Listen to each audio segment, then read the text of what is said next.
Good morning. Today we're in Luke chapter 17, verse 20 to 25. I wanted to start by looking at Ephesians 6, verse 12, where Paul writes, "For our struggle is not against flesh and blood, but against the rulers, against the authorities, against the powers of this dark world, and against the spiritual forces of evil in the heavenly realms."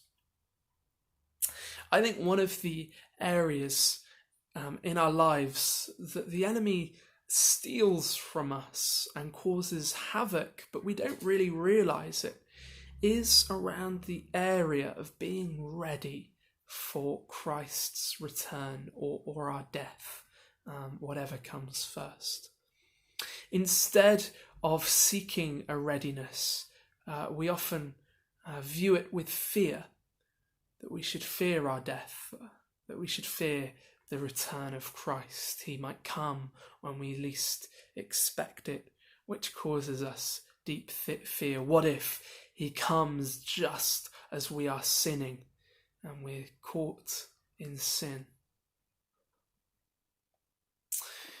Luke's gospel when Jesus talks about his return, Luke's gospel emphasizes the state of readiness, the importance of being ready.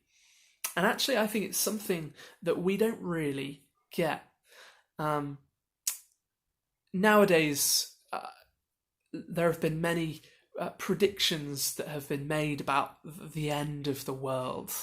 One at 2012, for instance, was one of the recent ones, but this has been in the last 250 years or so in the Western Church fairly common practice as well. One of the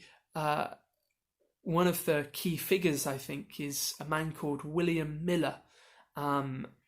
He was a captain in the U.S. Army. And in 1816, he became a Christian and he started to study the Bible rigorously. And in 1918, after 2 years, he decided he was disturbed to read that he thought that the world was going to end in 1843. But before really telling anyone, he decided for the next 5 years he would scrutinize his conclusion and study scripture deeply, and his conclusion was that he was correct. And so he went to his local ministers and said, these are my findings. We've got to warn people that Jesus is returning in 1843. And the local ministers didn't really respond. They thought he was crazy. And so Miller cried out to God and said, "God, if you want me to preach, then give me an invitation. I've not had any invitations or any interest, and give me an invitation." Half an hour later, he receives a letter inviting him to preach at a local church. And that was it. After his first sermon, he was invited around his local city to continue his preaching work, and ministers started to believe in this what was to be called Millerism.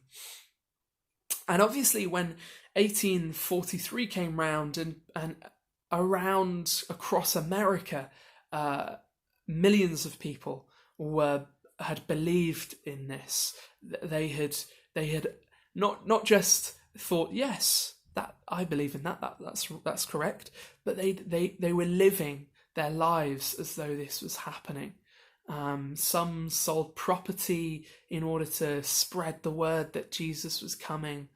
And in 1883 to 1884, in that year where he predicted Jesus would come, this was known as the Great Disappointment. That there was immense disappointment across all the Millerites that Jesus didn't return. out of that, there are different theories. Some thought, well, actually, he's coming in a few months. We got the month wrong. Others went away and revised their thinking of when Jesus is going to return, and that's actually how the Seventh-day Adventists, that's where they came from. Another group to come out of this is the Jehovah's Witnesses. Charles Taze Russell was very much influenced by Miller and Second Adventists. But the reason why I'm sharing this with you is because putting a date on Jesus' return was lots of ministers' ways of being like, this will make Christians sober about the reality that Jesus' return is imminent.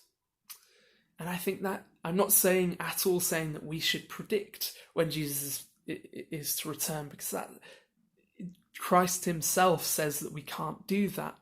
But what I am saying is that we need to reconsider how we live in a state of readiness. And to bookend this week's videos, I wanted to return to the Greek word devout, because not only does devout, as I mentioned in Monday's videos, not only does devout mean to continue to do something with intense effort, but strong also defines devout as to be in constant readiness for one. So my encouragement and my thought for today is to, are we living in perpetual, constant readiness? Are we devout in our faith in this area? I hope that blesses you. Thanks for watching this week, and I'll see you soon. Take care.